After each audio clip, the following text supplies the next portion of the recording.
তারা তৈরি করেছে যে ভারতবর্ষকে তারা ইসলামিক শরীয়ত আইনের আওতায় আনতে চাইছে। এবং আপনারা অবাক হবেন, সবাই জানেন ঘটনাটা, বেছে বেছে হিন্দুদের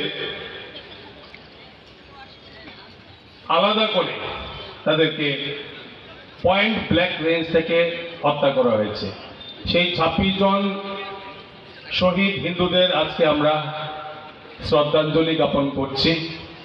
আমরা তাদের স্মরণ করছি এই কারণে যে তাদের অপরাধটা একটাই ছিল যে তারা হিন্দু, তারা আমাদের সহোদর। সংস্কৃতে একটা কথা আছে, হিন্দু বো সদরা সর্বে ন হিন্দু পতিত ভবেত, মম দীক্ষা হিন্দু রক্ষা, মম মন্ত্র সমানতা। অর্থাৎ আমাদের এই সনাতনী ভারতবর্ষ